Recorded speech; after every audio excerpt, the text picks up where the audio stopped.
Abang, abang udah ngerjain tugas? Tugas apa, Bang? Tugas dasar ya? Ih, Iya, bentar. Halo, perkenalkan nama saya Dinudi Pangga, peserta kelas SAR CPNS golongan 2, kelompok 2, gelombang 9. Kali ini saya akan menjelaskan mengenai tugas saya, yaitu mengenai tokoh nasional dalam nilai dasar bela negara. Apakah tokoh ini adalah favorit kalian? Ini dia. Kali ini saya akan membahas salah satu tokoh nasional yang sudah kita ketahui bersama, yaitu Abdurrahman Wahid atau biasa disapa oleh Gus Dur. Dr. Honor Causa Kiai Haji Abdurrahman Wahid atau yang akrab disapa Gus Dur, lahir dengan nama Abdurrahman Ad-Dokhil, lahir di Jombang 7 September 1940, meninggal di Jakarta 30 Desember 2009 pada umur 69 tahun. Ia merupakan tokoh Muslim Indonesia dan pemimpin politik yang menjadi Presiden Republik Indonesia yang keempat dari tahun 1999 hingga 2001. Ia menggantikan Presiden B.J. Habibie setelah dipilih oleh Majelis Pemusyawaratan Rakyat hasil pemilu 1999.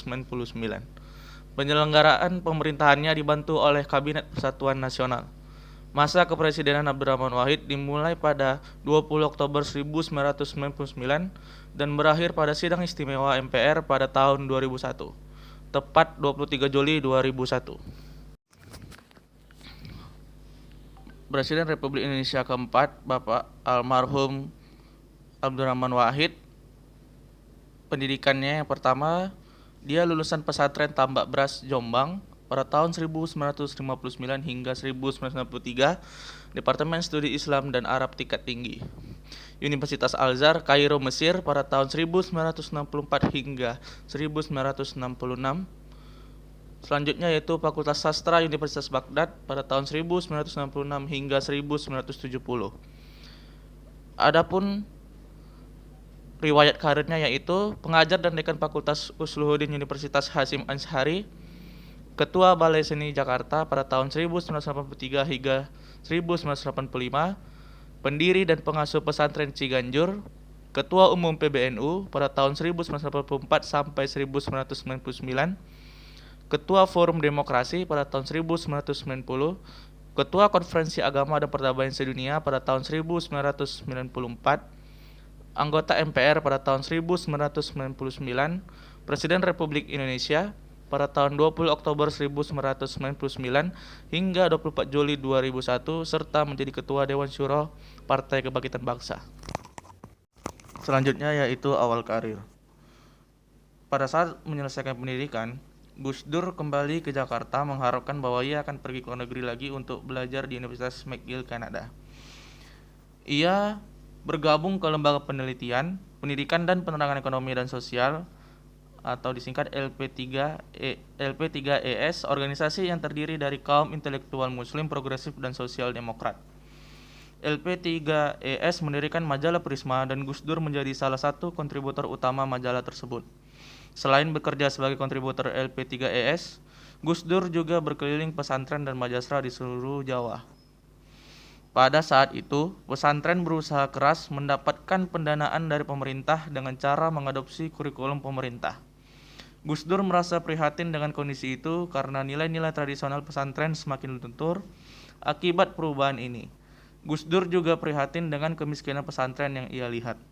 Pada waktu yang sama, ketika mereka membujuk pesantren mengadopsi kurikulum pemerintah, pemerintah juga membujuk pesantren sebagai agen perubahan dan membantu pemerintah dalam perkembangan ekonomi Indonesia. Gus Dur memilih batal belajar luar negeri dan lebih memilih mengembangkan pesantren. Masa kepresidenan. Pada saat Presiden Republik Indonesia yang keempat, Bapak almarhum Gus Dur, adapun sejumlah kebijakan yang ia buat yaitu yang pertama dalam bidang politik, memisahkan TNI dengan Polri, membubarkan Departemen Penerangan dan Departemen Sosial karena tak bekerja dengan baik, mengganti nama Irian Jaya menjadi Papua, mengakui Konghucu dan menjadikan Imlek hari nasional, mencabut larangan terhadap PKI dan penyebaran Marxisme dan Leninisme, dan yang terakhir menerapkan otonomi daerah. Yang kedua dalam bidang ekonomi, melawan tekanan IMF, perekonomian tumbuh positif untuk pertama kali sejak reformasi, dan yang terakhir ketimpangan turun.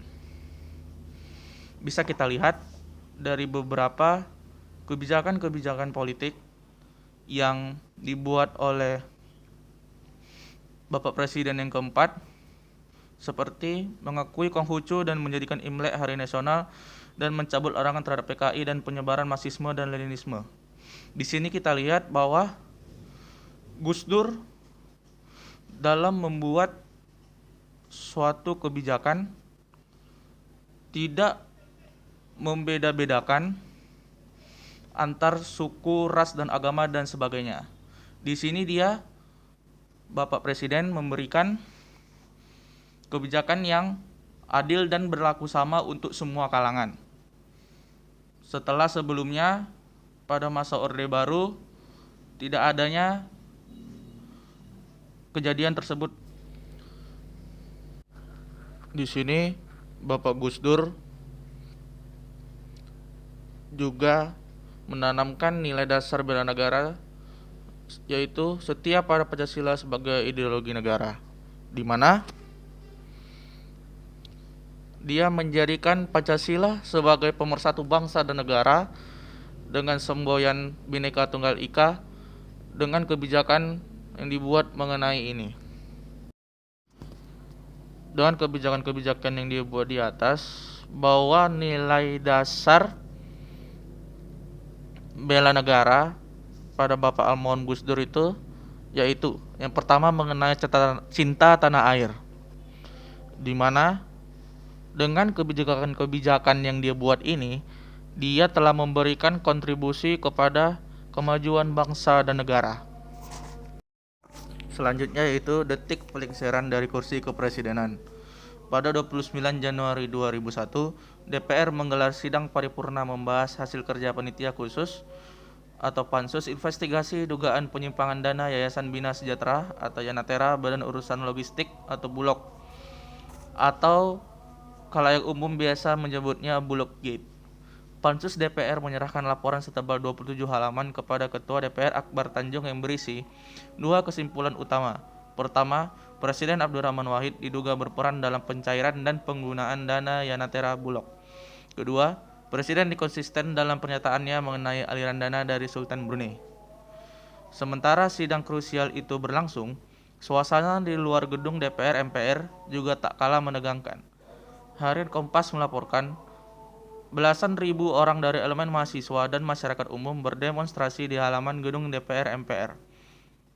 Yang membuat suasana negang adalah karena itu bukan demonstrasi tunggal, melainkan terdiri daripada dua kubu, yaitu pro presiden serta anti presiden.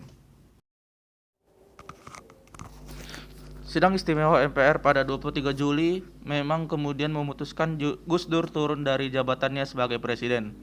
Paham bahwa potensi terjadinya kericuan sangat besar, Gus Dur memilih untuk menanggapi situasi tersebut dengan santai. Cendekiawan Nahdlatul Ulama atau NU itu bahkan masih sempat bercanda dengan celana pendek yang ia kenakan di malam pemakzulannya. Sebelumnya, Gus Dur ternyata juga telah mengirimkan pesan agar para santri dan segenap ulama di daerah tidak tersulut amarah dan pergi ke Jakarta untuk mengikuti aksi protes. Ia mengatakan jangan sampai hanya karena urusan jabatan, pertumpahan darah antar sesama putra bangsa terjadi di ibu kota. Gus Dur secara resmi mengakhiri masa jabatannya sebagai presiden tepat pada tanggal 26 Juli 2001. Ia meninggalkan Istana Negara diiringi masa pendukung setianya. Tak sedikit yang mengaku terharu. Dalam hal ini, Bapak Almarhum Gus Dur telah menjalankan nilai dasar bela negara, yaitu kesadaran berbangsa dan bernegara, di mana beliau berpikir, bersikap, dan berbuat yang terbaik bagi bangsa dan negaranya. Meskipun dia memiliki banyak pendukung, namun dia tidak memanfaatkannya hanya untuk kepentingan pribadi.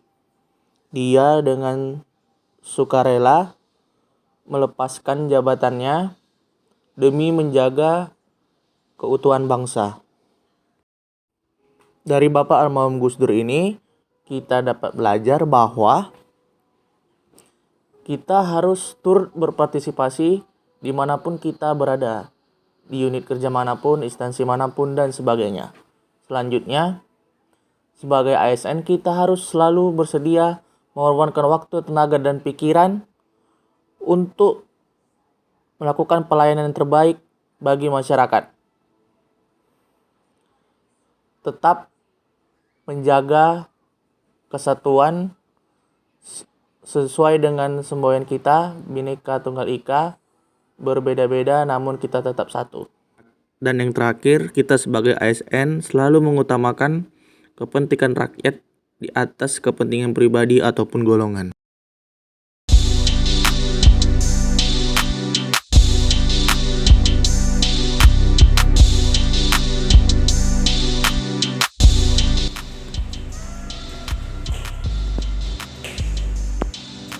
Abang Iya, tidak Bang. ada kata penutupan kah?